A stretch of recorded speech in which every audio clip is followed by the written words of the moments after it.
Hello, good morning student. आगे जो हमारा वीडियो का पार्ट है वो है हमारा भारतीय मरुस्थल के बारे में हम यहाँ पर पढ़ेंगे। भाई भारतीय मरुस्थल क्या है, जो आगे आपका इसमें फिजियोग्राफिक डिवीजन था जो इंडिया का, उसमें आपका क्या बताता चौथा पार्ट के अंदर देखो। मुख्यतः आपका देखो जो थार भारतीय मरुस्थल है ये वाला हिस्सा आपका, ये इसके बारे में है, इसके बारे में हम यहाँ पर पढ़ेंगे। भाई ढाल के आधार पर भारतीय मरुस्थल को मुख्यतः दो भागों में बांटा गया। एक तो सिंध पाकिस्तान के और ढाल वाला उत्तरी भाग तथा एक कच्छ केरन जो आपका गुजरात के अंदर है, कच्छ केरन की ओर ढाल वाला दक्षिणी भाग। ये इसको मुख्यतः दो भागों के अंदर बांटा गया है। क्या कहता है देखो इसके अंदर जो आपका भारतीय थार मरुस्थल है इसके बारे में हम पढ़ेंगे। देखो आगे भारतीय थार मरुस्थल ये क्या देखो, जो आपकी अरावली श्रेणी थी राजस्थान के अंदर, कुछ हिस्सा का गुजरात से शुरू है, पहाड़ियों से उत्तर पूर्व में स्थित है। उसके उत्तर पूर्व में क्या आपका भारतीय थार मरुस्थल स्थित है। ये एक उबड़ खाबड़ भूतल है जिस पर बहुत से अनुदैर्घ्य टिल्ले यानी कि लॉन्गिट्यूडनल रेत के टिल्ले और बरखान के आपके अर्धचंद्राकार शेप में पाए जाते हैं। बरखान आपके अर्धचंद्राकार बालू के टिब्बे इस तरीके से। यहाँ पर वार्षिक वर्षा जो 150 सेंटीमीटर से भी क्या आपकी कम होती है। परिणाम स्वरूप यहाँ यह एक शुष्क क्षेत्र है और वनस्पति रहित क्षेत्र है। इन इस तरह कृति गुणों के आधार पर इसे मरुस्थली के नाम से जाना जाता है। जो मेसोजोइक काल था, मेसोजोइक काल में यह क्षेत्र समुद्र का हिस्सा था। इसकी पुष्टि के अकाल में स्थित कास्ट ज्वासम पार्क में उपलब्ध प्रमाणों तथा जैसलमेर के निकट ब्रह्मसर के आसपास समुद्री निक्षेपों से इसकी जांच होती है। अभी पता चलता है कि एक मेसोजोइक जो आपका टाइम पीरियड था वहाँ पर ही क्या था, एक टाइम यहाँ पर आपका समुद्र होता था। यद्यपि इस क्षेत्र की भूगर्भिक चट्टान संरचना प्रायद्वीपीय पठार का विस्तार है, तथापि अत्यंत शुष्क दिशाओं के कारण इसकी धरातलीय आकृति भौतिक अपक्षय और पवन क्रिया द्वारा निर्मित है। अपक्षय क्या है, जब चट्टान का कोई चट्टान है प्राकृतिक या मनुष्य के कारणों के द्वारा उसी स्थान पर उसके टुकड़े होना यानी उसी स्थान पर उसका टूट जाना क्या कहलाता है, आपका अपक्षय कहलाता है। यहाँ तक कि प्रमुख स्थलाकृतियाँ स्थानांतरित रेतीले चित्रक चट्टाने और मरुदान दक्षिणी भाग में है। ढाल के आधार पर मरुस्थल को क्या दो भागों में बांटा गया है, सिंध की ओर वाला उत्तरी भाग और कच्छ केरन की ओर वाला दक्षिणी भाग। यहाँ तक कि अधिकतर नदियाँ क्या है, अल्पकालिक है। मरुस्थल के दक्षिणी भाग में बहने वाली लूनी नदियाँ क्या है, महत्वपूर्ण है। यहाँ अत्यधिक वाष्पीकरण होता है, क्योंकि यहाँ पर सूर्य का अत्यधिक प्रकाश है, और दूसरा क्या डेजर्ट एरिया है जहाँ पर आपका सूर्य का प्रकाश ज़्यादा है, टेम्परेचर हाई है, तो प्रेशर क्या होगा, बिल्कुल लो होगा। और क्या कहता है देखो, यहाँ की कुछ नदियाँ कुछ दूरी तक बहने के बाद क्या मरुस्थल की रेत में क्या हो जाती हैं, लुप्त हो जाती हैं। और ऐसी अपवाह को अंतस्थलीय अपवाह या इनलैंड ड्रेनेज कहा जाता है, जिसमें नदियाँ झील या पलाया में मिल जाती हैं। आगे देखो इसके अंदर क्या फिर बात आती है, आपके तटीय मैदान की बात आती है। भाई तटीय मैदान में क्या कहता है देखो, ये आपका तटीय मैदान है। ये देखिए ये वाला हिस्सा बिल्कुल, और यहाँ तक ये वाला, ये बिल्कुल आपका क्या है, तटीय मैदान है। ये पूर्वी तट है और ये पश्चिमी तट है। ये आपका पश्चिमी घाट है और इधर आपका क्या है, पूर्वी घाट है। इसके बारे में है कहाँ से आपका कोंकण तट है, कहाँ से आपका काठियावाड़ का तट है, कहाँ से आपका मालाबार तट फैला हुआ, कहाँ उत्तरी सरकार है और कहाँ ये है। ये आपको इस पे एक स्पेशल मैप के द्वारा बता दिया जाएगा। इसका अलग से मैप बना के मैं दिखा दूंगा भाई आपको इसमें किस तरीके से इसके अंदर बताया गया है। यहाँ मुख्यतः दो भागों में पढ़ेंगे इसका। एक तो है आपका पश्चिमी तटीय मैदान है, ये पश्चिमी तटीय मैदान, और इधर आपका क्या है, पूर्वी तटीय मैदान। इनके बारे में यहाँ हम पढ़ेंगे। आगे देखो इसमें क्या कहता है, ये आपका पश्चिमी तटीय मैदान और पूर्वी तटीय मैदान दो भागों में इसको क्या है, बांटा गया है। पश्चिमी तटीय मैदान के बारे में देखो क्या कहता है ये भाई, पश्चिमी तटीय मैदान क्या आपका पश्चिमी घाट और अरब सागर के तट के बीच स्थित यह एक लंबा संकरा मैदानी प्रदेश है जो उत्तर में खंबात की खाड़ी से दक्षिण में कुमारी अंतरीप तक विस्तृत है। यह मैदान किसका सबमर्जेंट है यानी कि निमज्जित का उदाहरण है, अर्थात जल में डूबे हुए तटीय मैदानों का उदाहरण है। सबमर्जेंट या निमज्जित क्या आपका जल में डूबे हुए तटीय भाग है। ऐसा माना जाता है कि द्वारका का नगर जो किसी समय पश्चिमी तट भारत की मुख्य भूमि पर स्थित था, अब क्या जल में डूब चुका है। जलमग्न होने के कारण पश्चिम तटीय मैदान अब एक संकीर्ण पट्टी बना हुआ है और पत्तन और बंदरगाहों के विकास के लिए प्राकृतिक दशाएं प्रदान करता है। इस मैदान की औसत चौड़ाई कितनी है? 64 किलोमीटर है भाई आपकी। और यह मध्य में संकीर्ण है, बिल्कुल नैरो है, किंतु इसका उत्तरी और दक्षिणी भाग चौड़ा है। दमन से गोवा तक ये 500 किलोमीटर तक फैला हुआ है। दमन से गोवा तक जो 500 किलोमीटर का प्रदेश है उसको किसका नाम दिया गया है? कोंकण तट। और जो आपका आगे है मध्य भाग में गोवा से मंगलोर तक का जो 225 किलोमीटर का विस्तार है उसको किसका? कन्नड़ या कनाला तटीय मैदान भी कहते हैं। फिर मंगलोर से लेकर कन्याकुमारी तक आपका जो 500 किलोमीटर का क्षेत्र है उसको क्या कहा जाता है? मालाबार तट कहा जाता है। प्राकृतिक बंदरगाहों के लिए बहुत अनुकूल होती हैं। इस मैदान के दक्षिणी भाग में मालाबार तट पर बालू के टिब्बे व अनूप या लेगून पाए जाते हैं। खरे पानी की झीलों को क्या कहा जाता है? आपका लेगून कहा जाता है। जो इसमें आपके बंदरगाह बताई गई पूर्वी और पश्चिमी तट की, ये भी आपको एक मैप पर बनाकर समझा दी जाएंगी। ठीक है, आगे क्या कहता है देखो।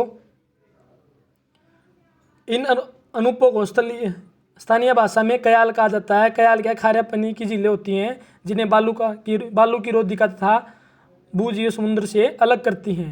कयाल का प्रयोग मछली पकड़ने तथा अंतःस्थलीय नौकायन के लिए किया जाता है। कयाल पर्यटकों के लिए विशेष आकर्षण का केंद्र होती हैं। कोचीन बंदरगाह ऐसे ही एक अनूप पर स्थित है, जो आपकी कोचीन बंदरगाह है। आगे देखो इसमें क्या कहते हैं, जैसे कयाल दे रखा आपको, ये केरल के अंदर क्या आपकी हर वर्ष प्रसिद्ध नेहरू ट्रॉफी वलाम कालिया नौका दौड़ का आयोजन पुनमादा कयाल के अंदर किया जाता है। फिर बात आती है अभी आपका जो पश्चिमी तटीय मैदान की तुलना में जो पूर्वी तटीय मैदान है वो क्या है? चौड़ा है और उभरे हुए तट का उदाहरण है। पूर्व की ओर आने वाली और बंगाली खाड़ी में गिरने वाली नदियां लंबे चौड़े डेल्टा का निर्माण करती हैं। इसमें महानदी, गोदावरी, कृष्णा और कावेरी का डेल्टा आपका क्या है? शामिल है। उभरा तट होने के कारण यह पतन और पोताश्रय कम है। यहाँ पर महाद्वीपीय शेल्फ की जो चौड़ाई वो कितनी है? 500 किलोमीटर है, जिसके कारण यहाँ पतनों और पोताश्रयों का विकास मुश्किल है। पूर्वी तट के कुछ पतनों के नाम बताइए। ये भी आपको मैप के अंदर बता दिया जाएगा। जो कि विशाखापत्तनम है और कई बंदरगाहें हैं आपके पूर्व पश्चिमी तट पर, इसके आपको मैप पर बनाकर इनके बारे में डिटेल से बता दिया जाएगा। और क्या कहता है देखो इसके अंदर, जो आपका पूर्वी तटीय मैदान है इस मैदान के उत्तरी भाग अर्थात महानदी से कृष्णा नदी तक का जो भाग उसको किसका नाम दिया गया? उत्तरी सरकार का नाम है। इसका दक्षिणी भाग अर्थात कृष्णा से लेकर कावेरी तक का भाग क्या है? कोरोमंडल या कर्नाटक तट कहलाता है। उभरा हुआ तट होने के कारण यह कम पतन है, ये आपको पहले ही बता दी थी। पूर्वी तटीय मैदानों में अनेक अनूप या लेगून पाए जाते हैं, जिनमें चिल्का, कोलेरू, पुलिकट आंध्र प्रदेश के अंदर ये झीलें पाई जाती हैं। चिल्का का आपकी उड़ीसा के अंदर, कोलेरू और पुलिकट का है आंध्र प्रदेश के अंदर है। और यह तटीय मैदान काफ़ी उपजाऊ भी है।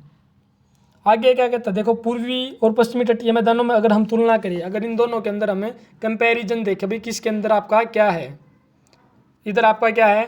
पश्चिमी तटीय मैदान है और इधर आपका क्या है? पूर्वी तटीय मैदान है। पहला क्या कहते हैं देखो, पश्चिमी तटीय मैदान, यह मैदान पश्चिमी घाट और अरब सागर के बीच में स्थित है। पूर्वी तटीय मैदान के बीच में बारे में क्या कहता है? यह मैदान पूर्वी घाट और बंगाल की खाड़ी के बीच में स्थित है। फिर नंबर 2, पश्चिमी तटीय मैदान के अंदर इस मैदान की औसत चौड़ाई 64 किलोमीटर है तथा यह पूर्वी तटीय मैदान से कम चौड़ा है। और जबकि पूर्वी तटीय मैदान यह अपेक्षाकृत चौड़ा है, इसकी औसत चौड़ाई कितनी है? 80 से 100 किलोमीटर है। नंबर 3, पश्चिमी तटीय मैदान के अंदर इस मैदान पर छोटी व तीव्रगामी नदियाँ मिट्टी न जमा कर न पाने के कारण डेल्टा नहीं बनाती। और पूर्वी तटीय मैदान के अंदर क्या है? नंबर 3 में इस मैदान में धीमी गति की विशाल नदियाँ मिट्टी का जमाव कर पाने के कारण डेल्टा का निर्माण करती हैं। आगे क्या कहता है देखो, पश्चिमी तटीय मैदान के अंदर इस मैदान के दक्षिणी भाग में लेगून मिलते हैं, जो खारा पानी की झीलें थी। पूर्वी तटीय मैदान के अंदर इस मैदान के उत्तरी भाग में लेगून मिलते हैं। 5वां क्या कहता है, पश्चिमी तटीय मैदान में अधिक कटापटा होने के कारण पश्चिमी तट पर अधिक बंदरगाहें मिलती हैं और पूर्वी तटीय मैदान के अंदर कम फट्टा होने के कारण पूर्वी तट पर कम बंदरगाहें मिलती हैं। नंबर 6 देखो, पश्चिमी तटीय मैदान के अंदर इस मैदान पर औसत वर्षा कितनी है? 200 सेंटीमीटर होती है। और जबकि पूर्वी तटीय मैदान पर कम वर्षा होती है, 100 से 125 सेंटीमीटर वर्षा होती है। आगे क्या कहता है नंबर 7 पर, यहाँ केवल ग्रीष्म ऋतु में वर्षा होती है पश्चिमी तटीय मैदान पर, और जबकि पूर्वी तटीय मैदान पर ग्रीष्म और शीत ऋतु दोनों में वर्षा होती है। फिर क्या कहता है पश्चिमी तटीय मैदान के अंदर, यह क्या निमज्जित है यानी कि डूबे हुए तट का उदाहरण है, जबकि पूर्वी तटीय मैदान क्या उमज्जित उभरे हुए तट का उदाहरण है। आगे क्या कहता है देखो, आगे आते हैं आपके द्वीप समूह। जो पश्चिमी तट की बंदरगाहें थी उसमें है आपकी कांदला, मुंबई, जवाहरलाल नेहरू पतन, मुंबई, मरमागोवा, न्यू मैंगलोर, कोची। और जो पूर्वी तट पर थी वो आपकी तुतीकोरिन, एन्नौर, विशाखापत्तनम, पारादीप, हल्दिया, कोलकाता। ये सब आपको क्या एक मैप के द्वारा बनाकर दिखा दी जाएंगी। आगे देखो उसमें और क्या कहता है द्वीप समूह के अंदर। यहाँ हम द्वीप समूह के अंदर दो चीज़ों की बात करेंगे, तो बंगाल की खाड़ी के द्वीप समूह और दूसरा क्या अरब सागर के द्वीप समूह। बंगाल की खाड़ी के अंदर आपका मुख्य क्या आपका अंडमान और निकोबार है, और जबकि आपकी इसके अंदर आपका क्या है लक्षद्वीप है। इनके बारे में हम बात करेंगे। इसके अंदर आपका जो द्वीप समूह है, देखो इसमें आगे क्या कहता है, देखो इसके अंदर आगे क्या कहता है, भारत के दो प्रमुख द्वीप समूह हैं, बंगाल की खाड़ी और दूसरा अरब सागर। बंगाल की खाड़ी के द्वीप समूह में लगभग कितने 572 द्वीप हैं, और ये द्वीप 6 डिग्री उत्तर से 14 डिग्री उत्तर और 92 डिग्री पूर्व से 94 डिग्री पूर्व के बीच स्थित हैं। रिच्ची द्वीप समूह और लबरित द्वीप यहाँ के दो प्रमुख द्वीप समूह हैं।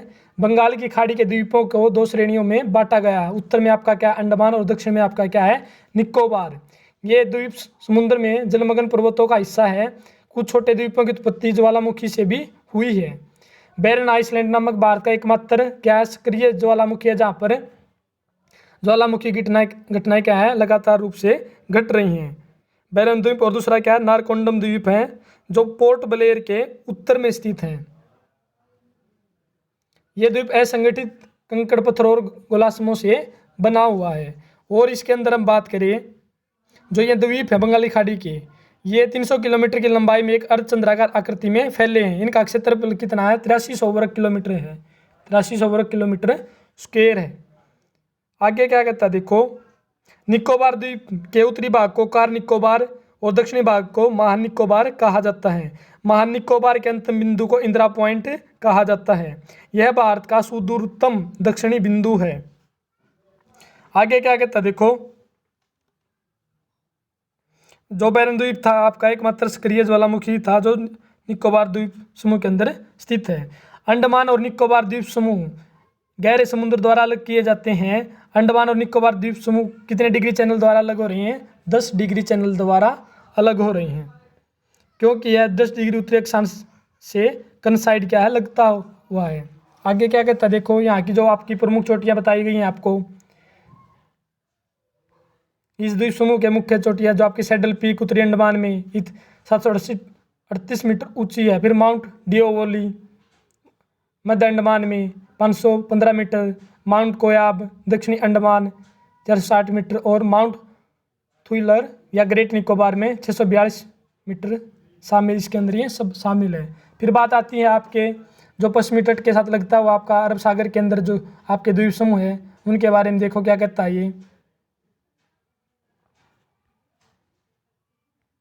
या पश्चिमी तट के कुछ प्रवाल निक्षेप, प्रवाल क्या है जो आपके समुद्री जीव हैं, छोटे समुद्री जीवों के कंकाल को किसका नाम दिया गया है प्रवाल का नाम या पोलिप का नाम दिया गया है। यहाँ स्थित द्वीप समूह नहीं है, यानी कि जो आपके बंगाली खाड़ी के अंदर जो द्वीप समूह है वहाँ पर कौन सी वर्षा होती है कन्वेक्शनल करंट, कन्वेक्शनल या संवहनीय वर्षा होती है। और वो मध्य सागरीय प्रकार की यहाँ पर क्या वनस्पति पाई जाती है, जबकि अरब सागर के द्वीपों में लक्षद्वीप और मिन्निकॉय शामिल है। यह द्वीप 80 डिग्री उत्तर से 12 डिग्री उत्तर और 71 डिग्री पूर्व से 74 डिग्री पूर्व के बीच बिखरे हुए हैं। ये केरल तट से 280 किलोमीटर दूर और 280 से 480 किलोमीटर दूर के बीच स्थित हैं। पूरा द्वीप समूह प्रवाल निक्षेप से बना है। यहाँ कितने 36 द्वीप है, और जिनमें सिर्फ क्या है 11 पर मानव बसाव है, और यहाँ पर मानव नहीं रहता। और द्वीपों पर 36 में सिर्फ 11 ऐसे द्वीप है जहाँ पर ह्यूमन सेटलमेंट है। मिन्निकॉय सबसे बड़ा द्वीप है, जिसका क्षेत्रफल कितना है 453 वर्ग किलोमीटर इसका क्षेत्रफल है। पूरा द्वीप समूह 10 डिग्री चैनल द्वारा 2 भागों में बांटा गया। उत्तर में अमिनी द्वीप और दक्षिण में कन्ना नोरे द्वीप है। इस द्वीप समूह पर तूफान निर्मित पुलिन है, जिस पर अबद्ध गुट्टिकाएँ, सिंगल गोलासमिकाएँ तथा गोलासम पूर्वी समुद्र तट पर पाए जाते हैं। और क्या कहता है देखो इसके अंदर, इन द्वीपों पर बहुत नारियल उगते हैं और इन्हीं द्वीपों को सैलानियों का स्वर्ग, टूरिस्ट ऑफ पैराडाइज भी कहा जाता है। ये आपका चैप्टर समाप्त हुआ। एक तो इसका जो मैप है आपका बंदरगाह का वो बनवा दिया जाएगा, और एक जो आपके तटीय मैदान कौन सा कहाँ से कहाँ तक फैला हुआ है उसका आपको मैप पर दिखा दिया जाएगा।